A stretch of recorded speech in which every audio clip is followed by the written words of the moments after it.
bu sure Peygamberimiz Muhammed Aleyhisselam tug'ilgan yili Arablarda yuz bergan, ya'ni Makkada yuz bergan cho'ng bir voqeani eslatish orqali Alloh subhanahu va taoloning kuch qudratini zolimlarga tuntidi va shundaqla Alloh taolo o'zining kuch qudrati orqali xuddi Peygamberimiz Muhammed Aleyhisselam kelishdan ilgari shu yerdagi xalqni Alloh subhanahu va taoloning baliqiga o'yg'atgandek, tayyorlagandek bir ahvol edi. Ey dushmanning kuchli ekanligidan, o'zining ojiz ekanligidan, sonining az ekanligiga qarab umidsinib ketgan musulmonlar, sizlar pil egalarininki qandoq bo'lganligini ko'mdinglarmi? Dish orqali bizning umidsizlanishimizga yo'l qo'ymaydi Alloh subhanahu.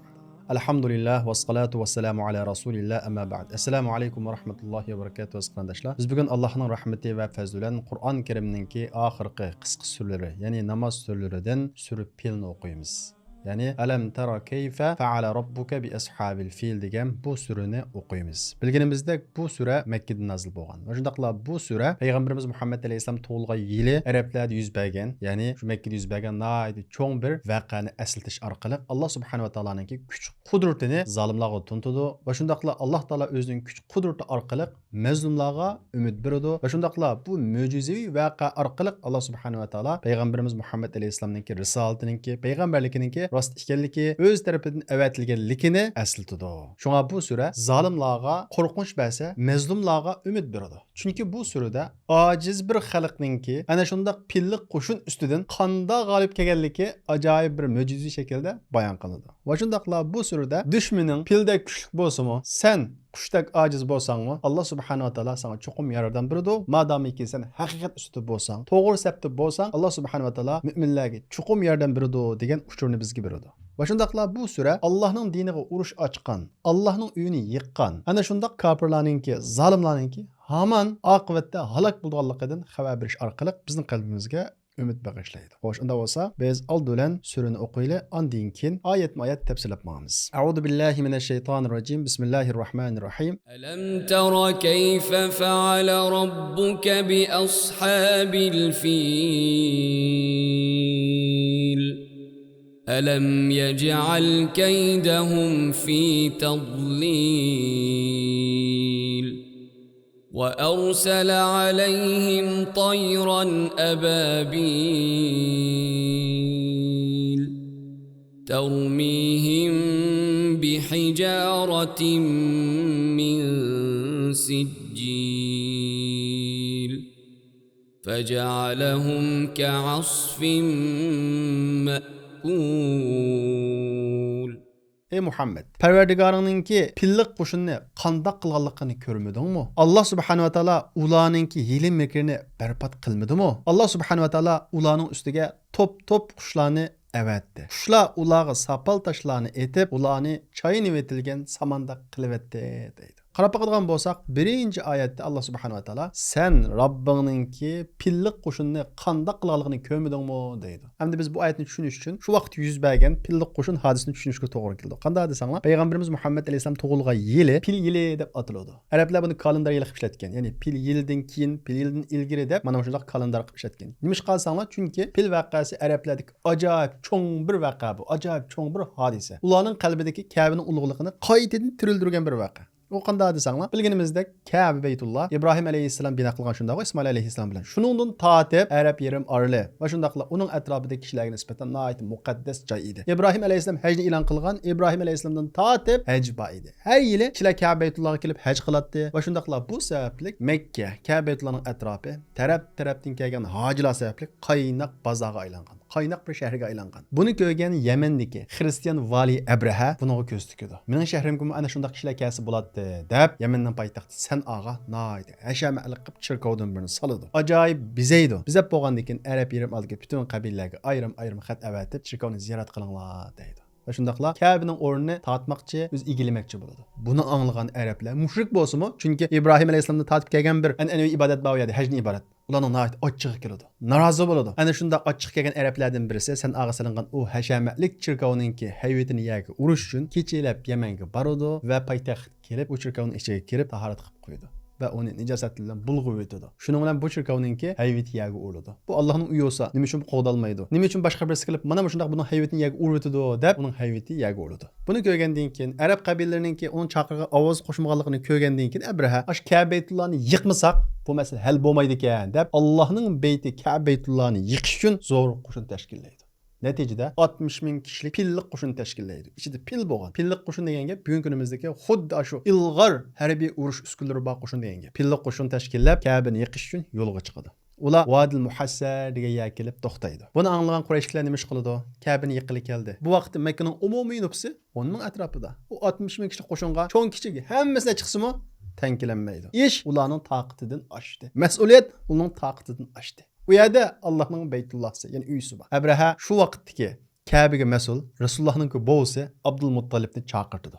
Chaqirtib, mening Makkani vayron qilish niyatim yo'q. Mening faqat Ka'bani yiqish niyatim bor. Yaxshisi men qarshi chiqmay, pushitib turinglar. Ka'bani men yiqib, ondan keyin qaytaman. Hech qaysinlarniki jiniga daxl qilmayman, deydi. Abdul Muttalib buning qarta, Ka'ba Allohning uyi. Uni Alloh subhanahu va taolo chuqum qo'g'daydi. Ammo sening ma askarlaring, sening ma tushgan o'rningda mening tugalarim bor edi, 200 dani tugam. Shuni tutib olibdi. Sen mening tugamni qo'yib ber, deydi. Abraha bu javobni hayron qoldi. Men seninki eng ulug', muqaddas joying bo'lgan Ka'bani yiqilib kelsam, sen mendan tugani so'rayapsan.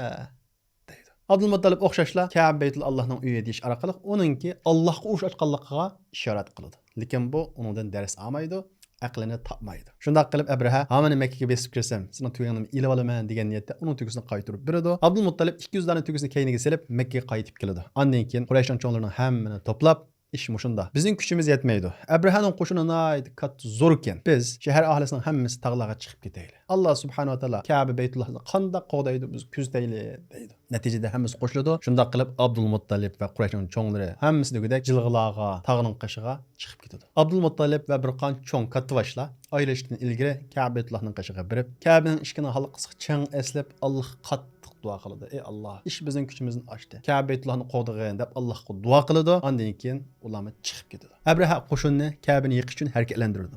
Lekin pillarning hech qaysi mang'ul olmaydi. Neysanjib baqidi pillarga. Urib baqidi mangmaydi. Abraha eng cho'ng pilga mingan, uning pilimi qat'iy mang'ul olmaydi. Bu pil mangmaydiga o'xshaydi deb keyniga tassa mang'idi, ammo Ka'ba tarafga haydasa mangmaydi. Ana shunda qo'shillarni mang'uzanmay turayotgan paytida ustidan qushlar kelib, ababil qushlari kelib, ularning ustiga sapal toshlarni tashlab, qo'shillarning hammasini vayronchilik uchirib o'tadi.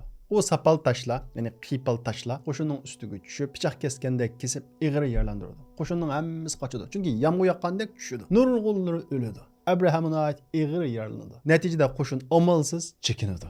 Abraha qaytib uzun o'tmay o'ladi. Bu voqea Makkadagi Qurayshlar va uning atrofidagi, ya'ni Arab yarim orolidagi arablarga ajoyib ta'sir qiladi. Chunki mo'jizaviy ahvol. Bu vaqtda arablar mushrikdi, lekin u yerda ajoyib bir mo'jizaviy ahvolni ko'rgandan keyin bu ahvol tillarda daston bo'lib, unutilmas bir voqea bo'ladi. Buni cho'ngi, kichigi hammasi e'tirof qiladigan bir voqea bo'ladi. Bu voqea pil voqeasi, pil hodisasi deb ataladi. Bu qachon bo'lgan? Milodiya 571 yil bo'lgan. Dal payg'ambarimiz Muhammad alayhisalom tug'ilgan yili bo'lgan. Allah subhanahu wa taala bu voqea orqali o'zining doim mavjud ekanligi, o'zining uyini yiqish uchun kelganlarni halok qildiganligidan iborat bir uchurni beradi. Bu xuddi payg'ambarimiz Muhammad alayhisalom kelishdan ilgari shu yerdagi xalqni Alloh subhanahu va taolaning baliqiga o'yg'atgandek, tayyorlagandek bir ahvol edi. Shunga payg'ambarimiz Muhammad alayhisalomga vahiy kelgandan keyin hammasi unutib qolmagan, bir qancha yil bo'lgan, ba'zilar shohid bo'lgan bu voqeani eslatib Alloh subhanahu va taolo payg'ambarimiz Muhammad alayhisalomga alam tara kayfa fa'ala robbuka bi ashabil fil. Ey Muhammad, Rabbingning pil egalariga qanday qilganligini ko'rmadingmi? Ya'ni Alloh subhanahu va taolo ana shunda buyuk qo'shinni o'zining qudratini halok qildi. Buni ko'rmadingmi? Dish orqali kishilarga buni eslatib, kishilarning aqlini tepib olish uchun Alloh subhanahu va taolo bu oyatni nozil qiladi. Demak, Alloh subhanahu va taoloning bu suraning birinchi oyatidagi Rabbingning pilli qo'shinni qanday qilganligini ko'rmadingmi deganligi, pil hodisda ana shunda Ka'bani qo'daydigan hech qanday bir inson qolmagan bo'lsa-mu, Alloh subhanahu va taoloning o'yini yiqilib kelgan kofirlarning, zolimlarning, tajovuzlarning qanday oqibat qilganligini ko'rmadingmi? Dish orqali Allah subhanahu wa taala ey düşmanning kuchli ekanligidan, o'zining ojiz ekanligidan, sonning oz ekanligiga qarab umidsinib ketgan musulmonlar, sizlar pil egalarininki qanday bo'lganligini ko'rmadinglarmi? Dish orqali bizning umidsinishimizga yo'l qo'ymaydi Allah subhanahu wa taala. Ya'ni Allah subhanahu wa taala amaliy, real yuz bergan tarixiy voqea orqali Allah subhanahu wa taala zolimlarninki, Allohga urush ochgan, Allohning uyini yiqqan zolimlarninki hamon halok bo'lganligidan xabar beradi. Bunga iymon etish iymonimizning sharti. Demak, ümidsizlanish bu iymonning ojizligi. Bir musulmon mana shunday voqeaga iymon etadi. Ishonadi, e'tiqod qiladi. Shunga biz iymon etishga tegishli ilohiy qonuniyatlardan birisi shuki, Alloh subhanahu va taolo chuqum o'zining diniga yordam beradi. Alloh subhanahu va taolo musulmonlarga chuqum yordam beradi. Alloh subhanahu va taolo o'ziga urush ochgan, masjidlarni chaqqan, yiqqan kofirlarni chuqum halok qiladi. Agar buning iymonimiz ajib qolgan bo'lsa, alam tara kayfa fa'ala robbuka bi ashabil fil. Alloh subhanahu va taoloning pilliq qushini qandoq qilganligini ko'rmadingmi degan bu oyatni eslashimiz kerak. Chunki Alloh subhanahu va taolo biz namozda o'qiydigan bu surani tushish orqali bizning qalbimizdagi u umidsizlik chiriqining hammasini qaytadan yondirib bizga umid beradi. Ana shunday pil egilarini qandoq qilgan bo'lsa Alloh subhanahu va taolo Allohga urush ochgan zolimlarni ana shunday qiladi deyish orqali bizga umid beradi. Va shundaqla bu xil qonuniyat Abrahaga ham xos emas. Bu butun zolimlarga o'rtaq. Ilgirimi, bugunmi, bundan keyinmi o'rtaq. Masalan, men hayotlik biraman va o'ltirman degan Namrudmi ana shunday halok bo'ldi. Men sizlarning ustun Robbinglar degan Fir'avnmi ana shunday halok bo'ldi. Pil egilarimi ana shunday halok bo'ldi. Ana shunday musulmonlarni qirg'an Mo'ng'ullarmi halok bo'ldi. Bundan keyinmi halok bo'ladi va shundaqla bugun kunimizdagi musulmonlarni o'ltirgan, Allohning diniga urush ochgan kofirlarmi bu chuqum halok bo'ladi. Buning jazosi qat'iy, bunga har birimiz ishonishimiz kerak. Bu ilohiy qonuniyat. Alloh subhanahu va taoloning ilohiy qonuniyati. İkinci ayette Allah subhanahu wa ta'ala Allah ularning hiyli mikrini berbat qilmadimi deydi. Ya'ni ular tayyorlab qilgan, nurg'ulgan plan tuzgan, ammo Alloh subhanahu va taolo ularning planini berbat qilmadimi deyish orqali, ey dushmanning kuchlik qarab, qurollariga qarab, texnikasi qarab umidsiz qolgan musulmonlar, jumladan Uyg'ur musulmonlari ilgari Alloh subhanahu va taolo ana shunday kuchli qo'shinninki planlarini, texnikalarini berbat qilmadimi? Ana shunday berbat qilganga o'xshash bugunmi Alloh subhanahu va taolo ana shunday kuchli qo'shinlarni Allohga urushgan hammasini berbat qiladi deyish orqali bizga yana Alloh subhanahu va taolo bu oyatda umid beradi. 3-oyatda Alloh subhanahu va taolo va arsala alayhim tayran ababil. Alloh subhanahu va taolo ularga top qushlarni avatdi. U top qushlar ularning ustiga sapal toshlarni etib, ularni chaynib etilgan samandaq qilibdi deyish orqali dushman qancha kuchli bo'lsin, Allohning diniga urush ochdimi, u halok bo'ladi. Biz o'ylab qolamiz, navbatda musulmonlarga zulm qilgan dushmanlar bilan musulmonning kuch farqi intayin cho'ng. Moddiy ko'zimizdan qaragan vaqtimizda g'alaba qilish mumkin emas, ammo mumkinkan. Ustimizda Alloh subhanahu va taolo borkan, Alloh taolo yordam beradi ekan. Bugun kunimizda reallikda yuz beribdi. Ana shundaq dunyodagi birinchi numurli kuch deb qaralgan Amerikami oddiy kishilar tarafidan mag'lub bo'lib chekindi. Va shundaqla atrofimizda buning misollari nurg'un bo'ldi. Musulmonlar iymoni mustahkam turadi ekan, qo'ldan keladigan ishni qiladi ekan. U dushmanlar qancha hiyla-mikr ishlatsin, qancha ilg'or qurolliq bo'lib ketsin, musulmonlar chuqum g'alaba qiladi. U zolimlar chuqum halok bo'ladi. Alloh subhanahu va taolo ularga ustidan top qushani avatgan bo'lsa ilgari, bugun kunimizda biz o'ylab boqmagan shaklda nihoyat oddiy sabab bilan vayron qiladi. Biz o'ylaymiz, ularning texnikasini ilg'or bir texnika bilan vayron qilamiz deb o'ylaymiz, unda emas. Nihoyat oddiy. Masalan, bir virus desak, ko'zdan ko'rila olmaydi. Bu butun texnikalarning hammasini amaldan qoldirib o'tadi bu. Shunga o'xshagan masalan Namrud nihoyat buyuk bir zolimdi. Qanday vayron bo'ldi? Bunga kirgan bir pash orqali. Nihoyat oddiy. Fir'avn nihoyat kuchlikdi, nihoyat cho'ng qo'shini batdi.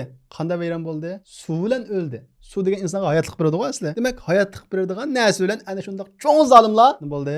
Halok bo'ldi. Alloh subhanahu va taolo bizning dushmanimizni halok qilgan narsa bizning yenimizda bo'lishi mumkin. Oddiy narsalar bo'lishi mumkin. Shunga biz bunga boshqa turmay, umidsizlanmay, qo'limizdan keladigan ishlarni to'liq qilishimiz kerak, qolganini Allohga topshirishimiz kerak. Chunki mas'uliyat va majburiyat insonning toqatidan oshgan vaqtida, shu toqatidagi barning hammani qilib bo'lgandan keyin u ishga kim aralashadi? Alloh subhanahu va taolo aralashadi. Bu vaqtdagi urush Alloh bilan u zolimlarning o'tirisidagi urush bo'ladi. Ammo bizning qilinadigan imtihon qo'limizdan kelgan ishlarni qildikmi, qilmadikmi? Mana bu bizningki imtihonimiz. Shunga bu sura bizga asla va asla umidsinishga yo'l qo'ymaydi. Tarixdan buyon qanday bir zolim shu kuchli holatda davom qildi, hech qanday bir zolim kuchli holatda davom qilmadi. Zulm davom qilmaydi. Ma kufrlik, Allohga bo'lgan ishonmaslik davom qilsa qiladiki, ammo zulm asla va asla davom qilmaydi. Bugun kunimizdagi zolimlarmi unda davom qilmaydi.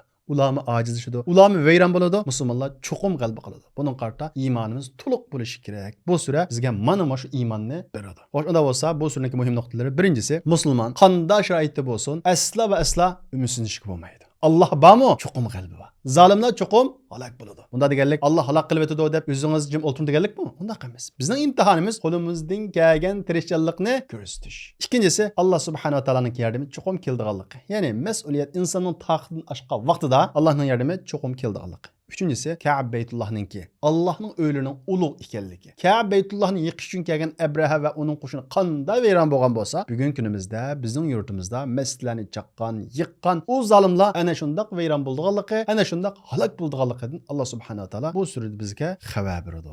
Allah subhanahu wa taolo bu surani hammamizga tushunib o'qishni nasib qilsin. Haqiqiy turda bizga iymon bergan nasib qilsin.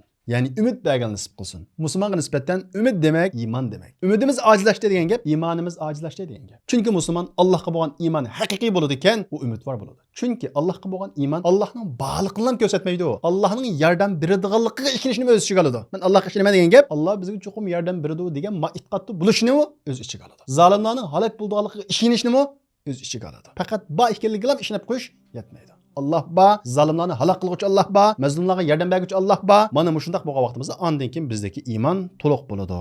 Alloh subhanahu va taolo hammamizga kuchli iymon va umidvorlik bersinki, shundaqla qo'limizdan keldigan ishni qilish orqali majburiyatimizni ado qilib, bu imtihonni o'tkazishni nasib qilsin. Va axiru da'vana alhamdulillahi robbil alamin.